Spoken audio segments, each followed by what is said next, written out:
pàdé lórí òkùnkùn àti ìmọ́lẹ̀. Ọlọ́run fi hàn ńlá hàn mí nì, ó tú àṣírí òkùnkùn fún mi. Ó wá sọ pé kí n bá àwọn ènìyàn gbàdúrà.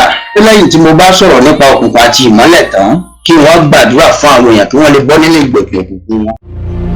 Ìmọ́lẹ̀ rẹ̀ ẹni tó bẹ nínú òkùnkùn ẹ wá rìn mọ́lẹ̀ o. I'm saying ipa méjì yẹn náà ló wà. Ìsídà kó jẹ́ ti òkùnkùn àbí kó jẹ́ ti ìmọ́lẹ̀. O lè pèrè lólórìṣà, o lè pèrè ní ìjọba, o lè pèrè lólówó, o lè pèrè ní whatever èèyàn lè, o lè jẹ́ ọ̀mọ̀wé, o lè jẹ́ alágbára, o lè jẹ́ ohunkóhun tó wù kó tó bá ti jẹ́ ènìyàn láyé yìí. Ìsídà inú kó ṣeé ṣe kó wà ní ipa òkùnkùn àbí ipa ìmọ́lẹ̀ ni. Tó bá wà nípa ìmọ́lẹ̀, Bíbélì pé iṣẹ́ ọwọ́ rẹ ni ó fi hàn àti ìwà rẹ. Tó bá wà nípa tòkùnkùn, iṣẹ́ ọwọ́ àti ìwà náà ni ó. Ẹ̀dá tí ń bẹ nínú òkùnkùn ẹ wá rìn mọ́lẹ̀ o. Àkókò agbára ìsídà kó jẹ́ ti òkùnkùn tàbí kó jẹ́ ti ìmọ́lẹ̀. Ìkan ló múnú kó jẹ́ ti ìyè tàbí ti ikú. Ìkan ló múnú kó jẹ́ ti àìsàn tàbí ti ìlera. Ìkan ló máa mú inú kó jẹ́ ti oore tàbí ibi. Ipa méjì tí Ọlọ́run dá náà ni òkè àti ilẹ̀, òkùnkùn àti ìmọ́lẹ̀, ìyè àti ikú, ìlera àti àìlera, òdodo àti àìṣòdodo, irọ́ àti òtítọ́. Bí o bá yan ipa ìyè, Bíbélì wípé Ọlọ́run yóò jẹ́ ìmọ́lẹ̀ rẹ. Àkókò agbára, ẹ ronú ẹ̀pá ìwàdà torí ìjọba ọ̀run kù sí dẹ̀dẹ̀. Ẹ jẹ́ kí n ka ibi díẹ̀ sí, ẹ jẹ́ kí n ka ibi díẹ̀. Ẹ ń ṣe mí, èmèrè ń ṣe mí, ń ṣe mí, ọ̀gá mi ń gbógun tì mí, ayé mi ọ̀dá, ọ̀nà mi ọ̀là, ìwọ fúnra ẹyẹ, Ọlọ́run wà lórí ìtẹ́. God is still on the throne. God is so powerful. There is nothing God cannot do. But if what you are doing, if your own deeds are evil, what do you want God to do? If you have chosen the wrong path, if you have chosen the devil, you have chosen the path of the darkness, of the evil one, what can God do? Yes, your way. Ẹlòmíràn bó ṣe dáa tó kórìíra òtítọ́. Ẹ̀mí bá sòtítọ́ kó gbọ́ láyé. Tí inú ẹ̀ ni ó ṣe, iṣẹ́ ẹbí ọwọ́ ẹ̀ ni ó wù, ìwà búburú ọwọ́ ẹ̀ ni ó wù. A ní kí ni a ní kí òun ṣe gbé. Ọlọ́run ò gọ̀ bí ìwọ. Ó ní mo kà ní Psalm 50 yẹn, ó ní o rò pé mi ò rí ọ, èmi ń bọ̀ máa bá ọ wí. Bíbélì sọ, ó ní èmi ń bọ̀, èmi ń bẹ pẹ̀lú mi láti san fún Ọlọ́run mọ̀ọ́mọ̀ yọ̀ǹda kẹ́ni tí ṣe eré máa ṣe nìṣó.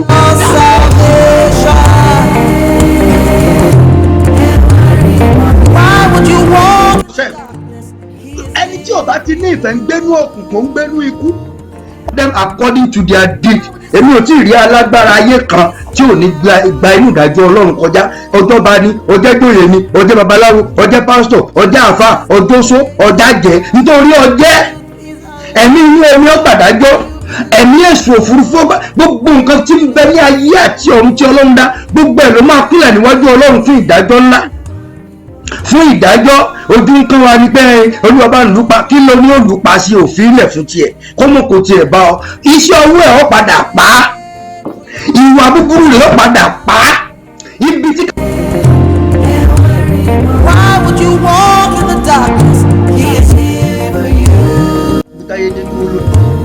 Ifá kan fẹ́ fọre, ẹni tó fi ifá tó gbé ifá tó gbé janlẹ̀, òun lè fọ́ bí torí owó. Ifá fúnra rẹ̀ tó bá tiẹ̀ fẹ́ fọ ire, ẹni tó gbé ifá dání ń kọ́, tí wọ́n bá ti bribe ẹ̀, ifá ọ̀ṣọ̀ṣọ̀ kú sọ. Ewé àtegbò tẹ́ ń wò yẹn, lẹ́yìn ìkúlé yẹn téèyàn bá mú ewé igbá kan tó bá mú tó jẹ́, téèyàn bá rí gbẹ́yà tó bá jẹ ẹ̀fọ́ ayàgbẹ́, téèyàn bá rí gbẹ́yà tó bá jẹ èso ayàgbẹ́. Ọlọ́run dá ewé àtegbò fún lílo ara tí ò sí èèwọ̀ kankan bẹ̀. Ìmọ̀ ni, àmọ́ kò ṣẹ́gun ayé oníbitágbára ẹ̀ mọ́. Òun la ṣe máa ń sọ ohun tó supersede, òun ni Jésù, òun ni ìgbàgbọ́, torí wọ́n padà lè ṣẹ́gun ewé àtẹléwé. Gbogbo àwọn òrìṣà yẹn tí ayé ń bọ yẹn, ẹ̀dá ni wọ́n kì í sọ Ọlọ́run. Àkàndá èèyàn ni wọ́n jẹ́ alágbára nítorí Ọlọ́run fún wọn ní àmì, ó fún wọn ní ogún, ó fún wọn ní ẹ̀bùn, wọ́n dá agbára ní.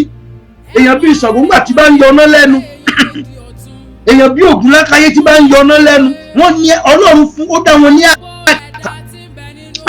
Ara àwọn ọmọ ẹ̀yìn Jésù, Bíbélì pè kan ní àpáta, ó pè kan ní àrá, ó pè kan ní iná.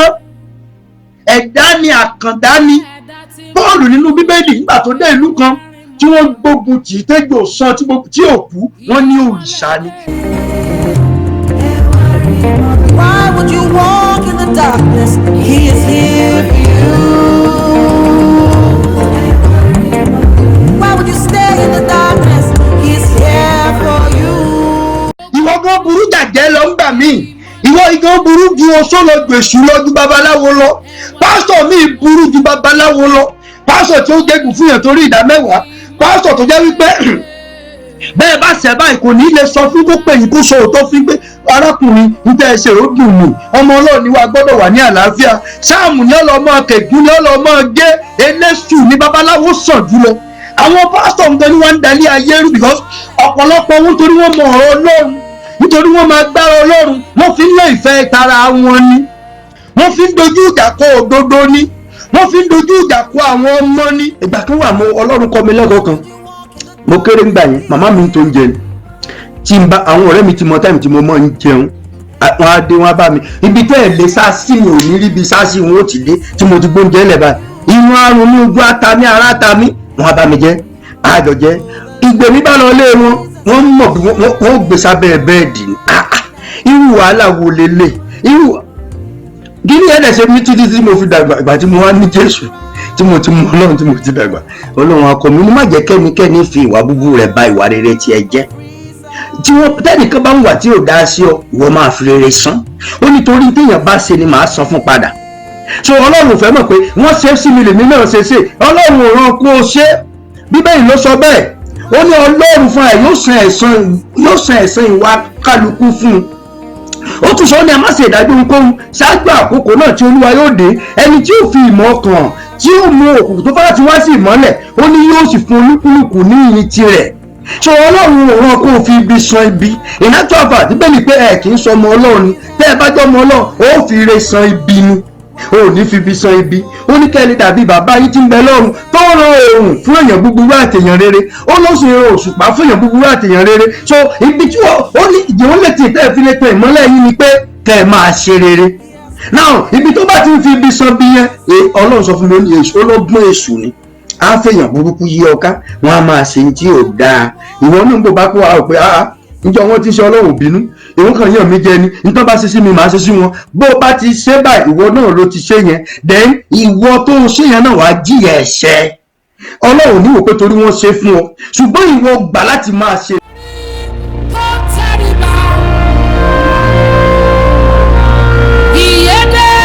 Ẹlòmíì lọ gbàgbára òkùnkùn, á nítorí kò lè tọ́mọ, á nítorí kò lè ṣe kinní kan, kò mọ̀ pé ibi àti ìparun ni. Kò sí nǹkan kan tó wà nínú òkùnkùn ju ìparun lọ. Ẹkún ìpayín kékeré ni. Téèyàn bá lọ gbàjẹ́, ọlọ́gbẹ̀mẹ̀rẹ̀, ọlọ́gbọ́sọ nítorí òrùpọ̀ fẹ́ lu agbára ayé. Wọ́n máa ń sọ fún wọn gbàtà wà náà, wọ́n ní àràgbélayé tí òrà ò lè gbé. Wọ́n á ní ẹ gbọ́dọ̀ ní agbára. Agbára ń bẹ nínú Kristi.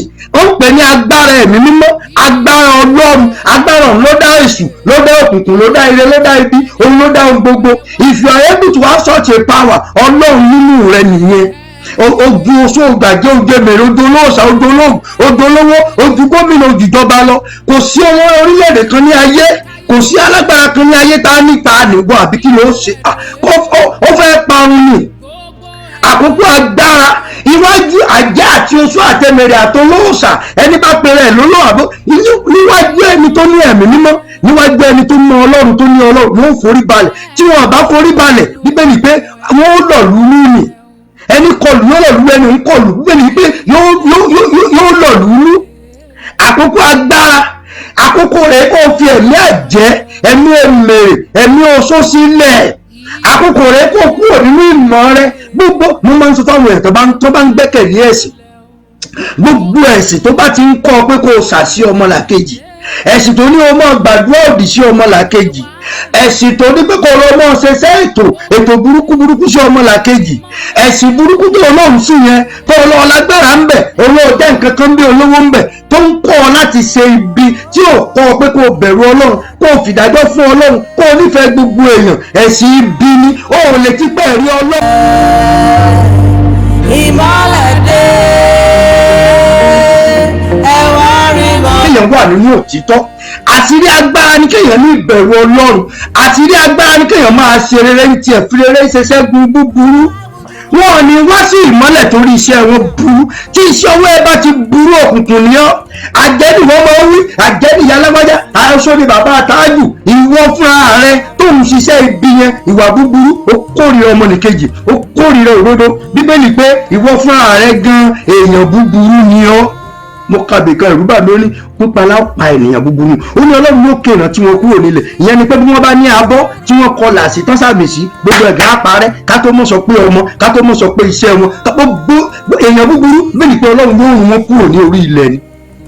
Àkókò agbára, ibi tí òkùnkùn ti ń borí nìyí, ibi tí òkùnkùn ti ń ṣẹ́gun ni, nítorí wọ́n wá ọgbọ́n àrékérekè láti sọ di ara wọn, wọ́n wá ọgbọ́n àrékérekè láti jogún ẹ, wọ́n wá ọgbọ́n àrékérekè láti di olúwa rẹ. Lọ́gán tí o bá ti ń tẹ̀ sí ìfẹ́ wọn, o ti di ara wọn, o ti di ọmọ wọn. Bó o bá ti di ọmọ wọn, tó o bá ti di ara wọn, ewu dé, ìpọ́njú dé.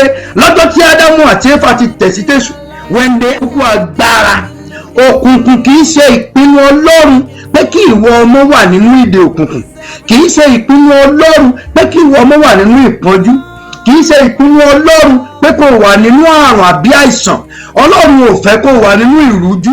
Ṣùgbọ́n ìwọ tó ń lọ chọ́ọ̀chì tó lọ ń ṣiṣẹ́ àfáà, ẹlòmíín lọ chọ́ọ̀chì àtúnlọ mọ́ ṣètò ètò ní kì í sọ̀rọ̀ Ọlọ́run lọ́fẹ́ mọ́ o. Tẹ́ bá wọn ti ń ṣe ètò yẹn yàtọ̀ sí sáàmù tí wọ́n máa ń kà tí wọ́n pé wọ́n fẹ́ sùn wọ́n fẹ́ yí, wọn ò fẹ́ bẹ̀rù Ọlọ́run kankan o.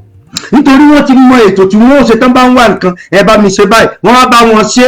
Ẹni bá jẹ́ pé Ọlọ́run nìkan ló ń sùn yóò mọ sọ gbogbo tí n bá ṣe Joseph ó ní kémi ṣe lé kémi ṣẹ̀. Ìyẹn lẹni tó mọ Ọlọ́run. Kì í ṣe kéèyàn kan máa ṣe tó wù sáá nítorí ọjẹ́ pásítọ̀, nítorí onífòòró, nítorí olówó, nítorí onípò, nítorí ọjà àfa, nítorí ojú orílẹ̀-èdè, ọjẹ́ gómìnà.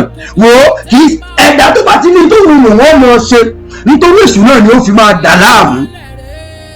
A ò ní ìpín kankan pẹ̀lú ènìyàn búburú. Ìdí nìyẹn tí wọ́n bá ṣe bí iṣẹ́ ọmọ fi bí sán, torí o ti fẹ́ dára wọn nìyẹn. Ìwọ fẹ́ràn wọn, ìwọ máa ṣe dáadáa, ó tàn. Ìwọ fi wọ́n lẹ̀ fọ́lọ́, bóyá ìwà dáadáa tí ẹgbẹ́ lè yí wọn padà. Tí wọ́n bá dẹ̀ yí padà, ìdájọ́ ń bọ̀ lórí wọn. Wọn ò lè bọ́. Kò sí ẹni náà láyé tí ó fo ìdájọ́ Ọlọ́run. Kò tí ì sí alágbára náà, ìdájọ́ Ọlọ́run ń bọ̀ kankan. Àkókò agbára, ẹrọ̀nú ẹ pa ìwàdà nítorí ìjọba ọ̀run kù sí dẹ̀dẹ̀. Bíbélì ló sọ bẹ́ẹ̀, ó ní ní àìtèkọ́ṣe Ọlọ́run lọ́run ayé ṣòfò, ó ṣókùnkùn, ó ló sì rí jújú, ẹ̀mí Ọlọ́run àbàlójú ibú. Ìgbà tó tún Jeremiah chapter 4 yẹn verse 23, ó ní mo sì wò ayé ṣòfò, ó ṣòfò nítorí kò sí ìmọ́lẹ̀ níbẹ̀. Ìwé jẹ́ǹkà ti second Samuel fún ẹ, ó ní Ọlọ́run ní ìmọ́lẹ̀. Second Samuel jẹ́ ibi tí màá kàtà fẹ́ gbàdúrà ní. Second Samuel chapter 22. Second Samuel. Àkókò agbára òní lórí Ọlọ́run. Ó rí ìmọ́lẹ̀ tó rí ní ayé lónìí. Ó rí ìmọ́lẹ̀ tí ó tú ọ sílẹ̀ ní ìdí àìsàn àti ikú àti ìparun rẹ. Nítorí òtítọ́ ni mò ń bọ́ ọ sọ yìí. Ó yẹ fún ìtẹ́wọ́gbà. Bó o bá lè gbà yìí tí mò ń sọ yìí, ogun ayé ẹ ṣẹ́ lónìí, ọ̀nà àbáyọ dé. Gbogbo ohun tó dúró lójú ọ̀nà rẹ yẹn máa kúrò ní. Nítorí Ọlọ́run ni ìmọ́lẹ̀ ayé. Ọlọ́run sì dáa débi pé ó rán Jésù wá sáyé. Jésù ni ìmọ́lẹ̀ ayé tá a wà yìí o. Jésù ni ìmọ́lẹ̀ ayé. Second Samuel chapter 22.